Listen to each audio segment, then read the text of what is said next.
everyone, welcome back to AOB with Annalakshmi Akilan. Last episode நான் பண்ண அந்த குல்ஃபி வந்து வீட்ல வந்து எக்கச்சக்கமா பாராட்டு செம்மையா இருக்கு அப்படி சொல்லிட்டாங்க. அதனால அந்த ஊக்கத்திலேயே நான் அடுத்து என்னெல்லாம் ஐஸ்கிரீம் இருக்கோ அதெல்லாம் ட்ரை பண்ணலாம்னு முடிவு பண்ணிட்டேன்.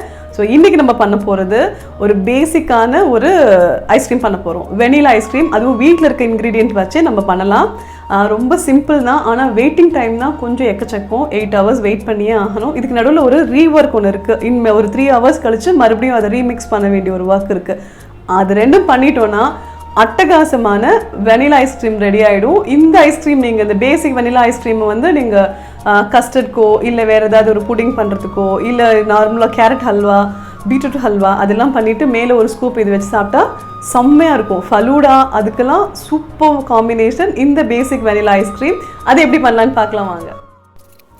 ஒரு பவுல் எடுத்துக்கோங்க. அதில் ஒரு நல்ல ஒரு பெரிய ஸ்பூன் அளவுக்கு கார்ன்ஃப்ளவர் போட்டு முதல்ல தண்ணி விட்டு கலந்துக்கோங்க. இந்த கார்ன்ஃப்ளவர் மாத்திரம்தான் அந்த திக்கனிங் ஏஜென்ட். கொஞ்சம் அந்த சாஃப்டாக ஒரு க்ரீமி டெக்ஸ்சர் கொடுக்கறதுக்கு இது ரொம்ப ஹெல்ப்ஃபுல்லாக இருக்கும். இதை முதல்ல கட்டி இல்லாமல் நல்லா கலந்துக்கோங்க.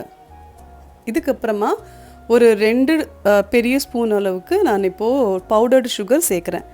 ஸ்ட்ரைட்டாகவே நீங்கள் ஜீனி ஃபுல்லுமே சேர்த்துக்கலாம், பட் கரைய லேட் ஆகும் அதுக்காக.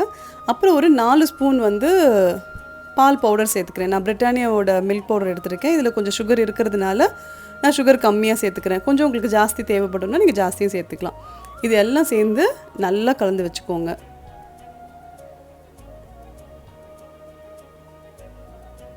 இது கொஞ்சம் திக்கான பேஸ்ட்டாக வந்த பிறகு நல்ல ஒரு 1/2 லிட்டர் பால் நான் இதில் எடுத்திருக்கேன். நான் அது சேர்த்து நல்லா கலந்துக்கோங்க. ஏன்னா ஃபுல்லுமே வந்து மில்க் பேஸ்ட் தான் இது, அதனால் மில்க் நிறையவே தேவைப்படும். நல்ல ஃபுல் க்ரீம் மில்க் இருந்ததுன்னா ரொம்ப நல்லது.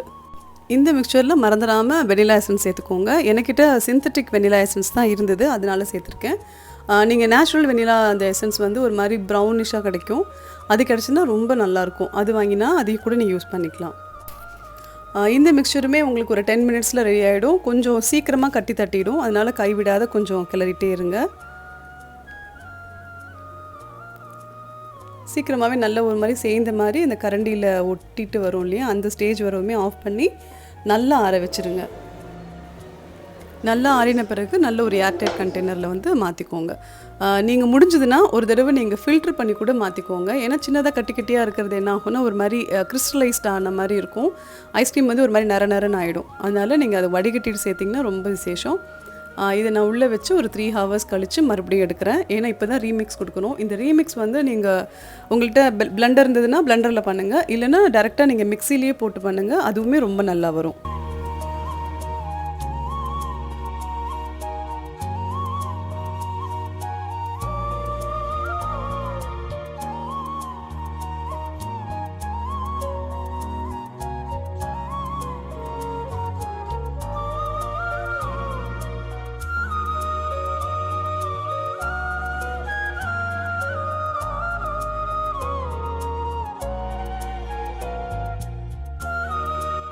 ஸோ மறுபடியும் ஒரு நல்ல மிக்ஸ் கொடுத்தாச்சு. இப்போ நல்ல டைட்டாக க்ளோஸ் பண்ணி மறுபடியும் வச்சுருங்க. இன்னும் ஒரு 5 or 6 hours நீங்கள் கழிச்சு எடுத்திங்கன்னா சூப்பர்பான ஐஸ்கிரீம் ரெடி ஆகிடும்.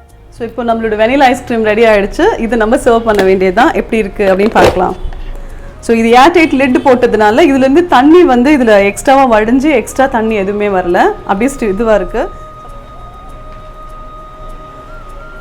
ஸோ நீங்கள் ஒருவேளை நீங்கள் ஏர்டைட் லிட் யூஸ் பண்ணல அப்படின்னா மேல் நிச்சயமாக ஒரு அலுமினியம் ஃபாயில் போட்டு நல்லா டைட்டாக கவர் பண்ணிவிடுங்க. ஏன்னா நார்மலான தட்டு அதெல்லாம் போகிறப்போ கொஞ்சமாக ஏர் போகி அதுலேருந்து அந்த என்ன சொல்கிறது அந்த வேர்த்து அந்த இதில் படும்ல, அது உங்களை ஐஸ்கிரீம் வந்து ஸ்பாயில் பண்ணிவிடும். முடிஞ்சதுன்னா நார்மலான ஒரு ஏர்டைட் கண்டெய்னர் போட்டு நல்லா க்ளோஸ் பண்ணிவிடுங்க.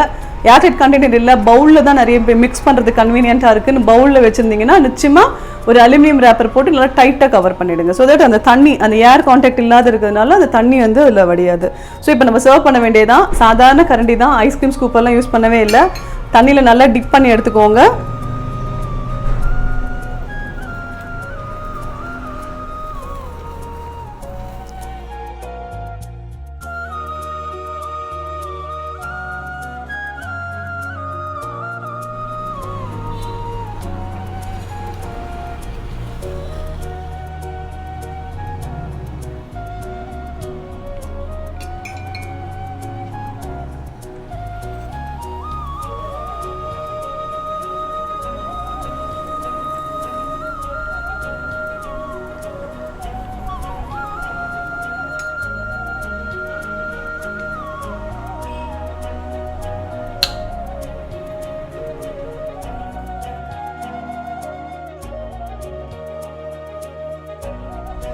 ஸோ ரொம்ப சிம்பிளான வனிலா ஐஸ்கிரீம் ரெடி ஆயிடுச்சு.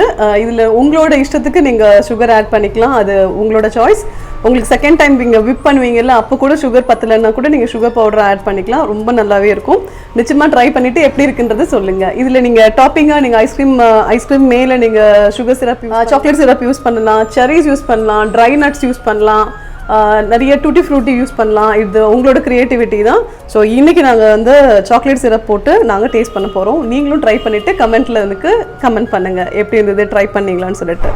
Thank you so much for your love and support. Next வீடியோவில் உங்களை மீட் பண்ணுறேன். ஏதாவது அடுத்த ஒரு இன்ட்ரெஸ்டிங்கான ஒரு சம்மர் ஸ்பெஷலோடு தான் மீட் பண்ணுவேன். Thank you so much for your love and support. Keep supporting us.